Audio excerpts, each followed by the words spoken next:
How the fuck's it going, everyone? Back today with another video. Hope yous are doing well. Today, instead of doing what I have been doing for the past few vids, I thought I would just come along and talk about a few records that I have acquired recently. I've got a nice mixed bag of like represses, a bootleg, and I've indeed got some 2025 releases to show yous as well. I'm just going to show you three in this one, three in the next one, just to kind of flesh it out a little bit, so I've got a bit more room to talk about some of these, because a couple of these I've been anticipating massively since they were announced, and I've been thoroughly enjoying them as well. One of these even came in early, which is always nice. But yeah, I'm just going to get into this thing. I'm not going to ramble too much. No shout-outs this time, no housekeeping to speak of. What's going on in the background, first of all, is this one. Out of Poland, this is Graveland, with their debut full-length album entitled Carpathian Wolves. This was released in 1994 originally. This is pretty traditional black metal, really. There's not really a lot else to say about it. It has some killer riffs on it. As you can hear, it's got those kind of synth passages that really do just transport you to the woods, into isolation, where you can just kind of expand your mind. You can free yourself of any sort of stress or anything like that. It's just got a really kind of an almost calming feel, despite the visceral nature of like the vocals, for example, which are really piercing shrieks and screeches, and despite the distortion and things. The drumming, compared to their second album, Thousand Swords, is much more kind of, I'd say a bit more bare bones, and I would also say, like, there are sloppy moments on here drum-wise, which I quite like. It adds to the overall effect of it. It feels very DIY, and yeah, I really like it, man. I do like that album cover as well. Not exactly sure what is going on, but, oh, guys, corpse painted up and gone out into the wilderness by the looks of it. So yeah, good shit. Carpathian Wolves, again, another one Keith put in his box of tricks. So cheers for that, Keith. So, as I say, three records, two 2025 releases in this one, and one from 1984, so going back a little while for that one. But first up, you'll have seen this in the thumbnail, no doubt. This is the brand new 7th full-length album from Finnish death doom kind of kings at this point, Hooded Menace, entitled Lacrimoose, Monuments of Obscuration. Try saying that 3 times quickly whilst you are hammered drunk. So Hooded Menace, I make it no secret, and I spoke about this not too long ago, that I much prefer Lacrimose's vocal delivery, so everything after that I have a bit of a funny relationship with. So Ossuarium Silhouette Unhallowed and The Tritonous Bell were the first 2 records that they released with Harry on vocals on Season of Mist. This is the 3rd offering on Season of Mist, and this is the best of the 3, if you ask me.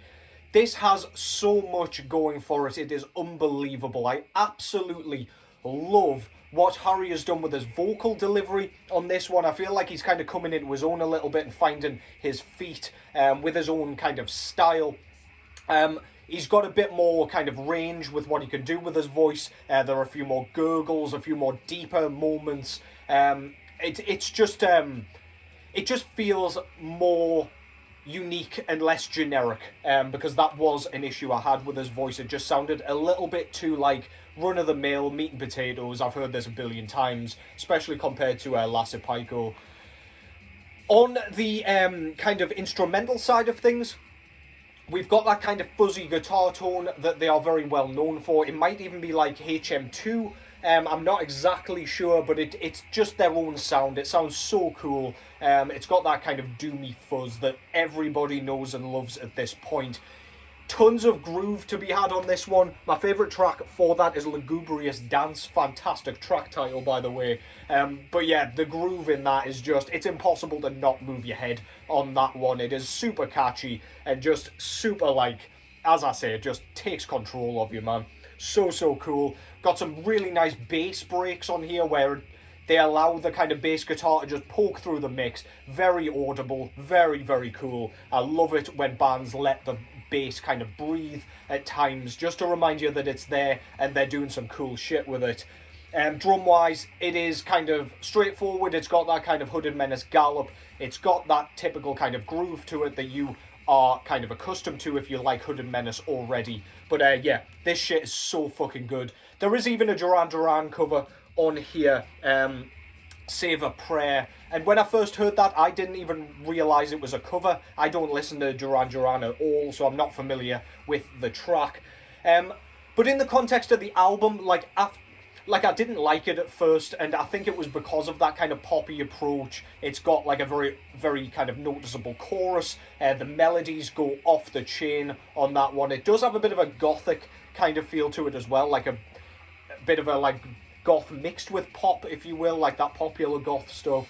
But in the context of the album, I much prefer it. It really works well, especially after like the more groovy tracks like Lugubrious Dance, which precedes it immediately.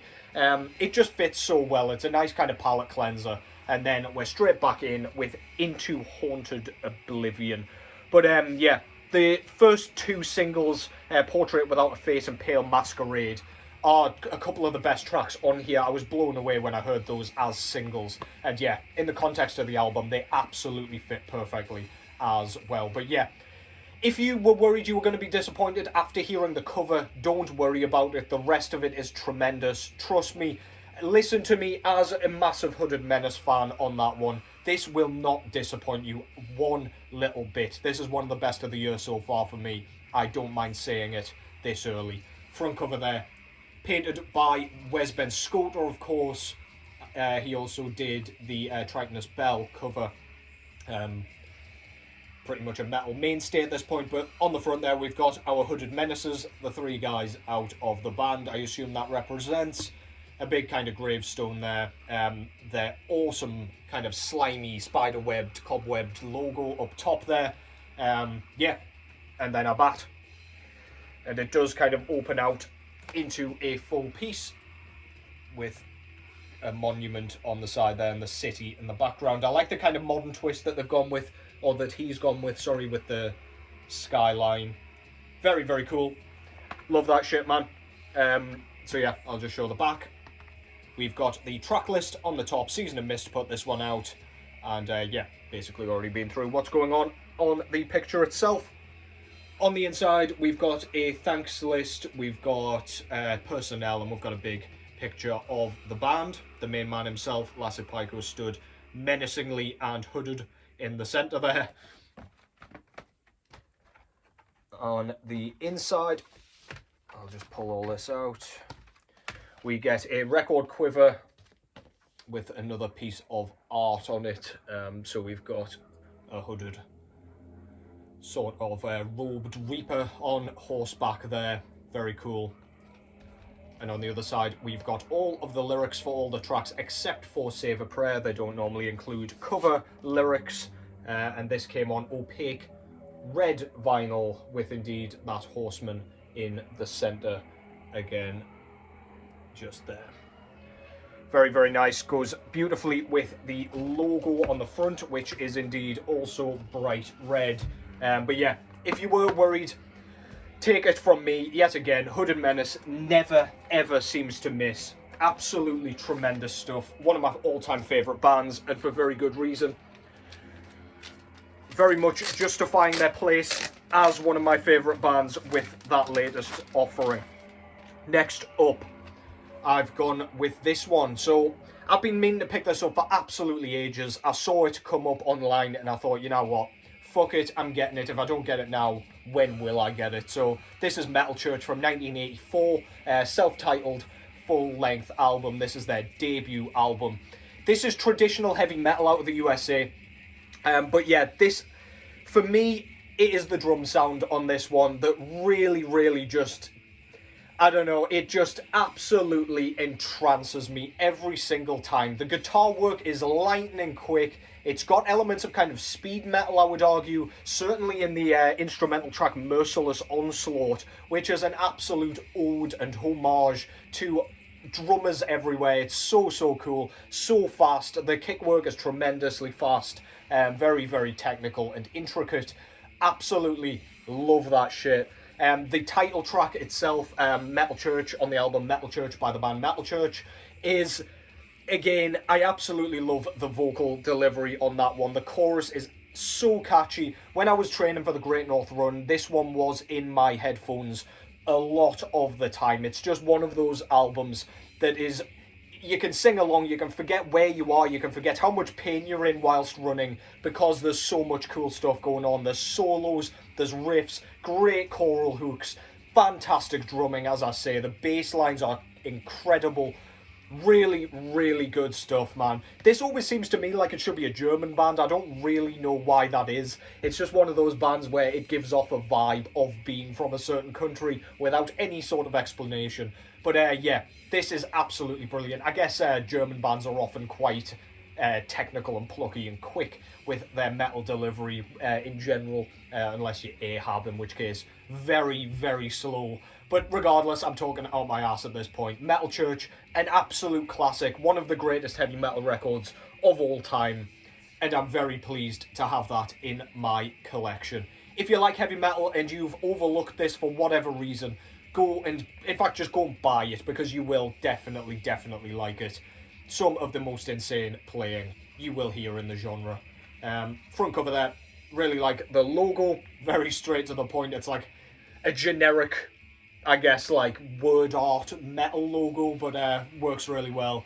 We've got a mossy sort of just guitar propped up in what looks like a graveyard, with graveyard mist and cemetery fog floating around, a bit of ivy or something down here as well. But yeah, really cool, iconic front cover. On the back, we've got the track listing with a thanks list, some credits, and indeed recording information. And on the other side, we've got the guys in front of a church, or at least superimposed in front of a church as ghosts or phantoms or something. The most 80s looking band photo possible. Very much appreciate that. We don't get anything on the inside, and it is plain black vinyl, so not much to show there. But you know what? With these classics, I don't mind having just plain black vinyl one little bit. That is Metal Church by the mighty Metal Church, 1984. A genre classic for sure. And finally, 12 minutes in, so yeah, this will be slightly quicker than usual. What I've got here is Disaster's latest full-length album from 2025, entitled Kill All Idols. This is their 10th full-length album, I believe, to date, and this is just Disaster doing what they do best. German kind of black and thrash, if you will, really unique. The vocal delivery, I believe the fellow's called Sataniac. I could be wrong there. I will confirm that in a second. But his vocal delivery is so unique. He's got like a really grumbling growl. But I don't know what it is. He just sounds absolutely out of his goddamn fucking mind. He needs locking up, it sounds like. He's not having a great time. He's got demons going on inside his brain, for sure. He never seems to, like, his voice never seems to change, even after all these years. I know he had a bit more of a blackened approach when he was first starting out in Disaster, but man, he just kind of keeps delivering, and it's absolutely brilliant. As for the music on this, I would say this has a bit more melody than I'm sort of accustomed to with Disaster. Sometimes they kind of go straightforward black and thrash and just literally just want to melt the skin away from your body. But then on here, I feel like there's a bit more attention to melody and songwriting and kind of sticking in your head and delivering catchiness, which I really, really like. Again, exhilarating speed. There is a speed metal sort of, I guess, inclusion or involvement on this one, like an injection of speed metal here. Which really works well. There is a bit of a traditional heavy metal feel about it as well, probably mainly in those kind of melodic hooks. But yeah, this is great. Again, if you like speed, if you like guitar work, if you like a bit more intricacy even at high velocity, then this is a great, great offering. I've been obsessed with Disaster this year. I've been going back to all of their stuff, all the stuff that I own as well. And yeah, I cannot get enough of this band. Super unique, super underrated still somehow, but they never miss front cover there. Fantastic logo, very jagged and spiky with the sort of pentagram in the background there. Title down below, and on the front we've got Satan telling a nun to sacrifice this poor guy. He is having a disaster, spelt with an E. Killer stuff, man. I don't know if holding his hair is necessary, but yeah, she's going whole hog to make that guy's day a fucking nightmare. But yeah, absolutely love the kind of line drawn style for that artwork. Very eye-catching, very, very traditional looking, really badass.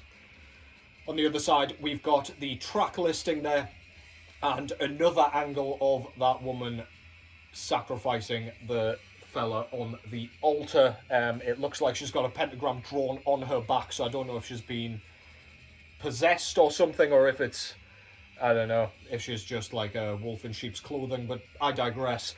This was put out through Metal Blade Records, by the way.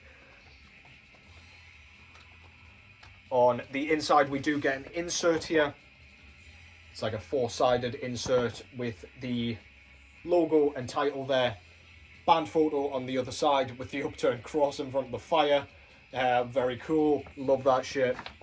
And we've got all the lyrics and some recording information and thanks lists and things on the inside with a very faded drawing of the same woman and demon. And the disc itself comes on this very cool kind of grey marbled vinyl with white and black sort of effect in there as well. Cool center labels to boot. Goes very nicely with that cover art, of course. Always like that attention to detail. But yeah, if you don't know Disaster, then sort that out immediately. Go and listen to them. Any album is good. They never miss. But if you have just kind of missed out on this record and you are familiar with Disaster, you must give this a whirl. Absolutely brilliant. Ever consistent. Disaster. Kill all idols.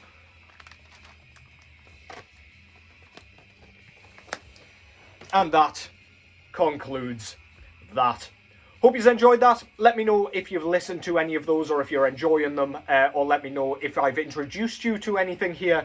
But yeah, I'll be back sooner rather than later just to show off the rest of the records that I would like to. A couple of slightly under the radar recommendations for you in the next one too. So stick around for that. Spitting all over the goddamn shop just to finish off.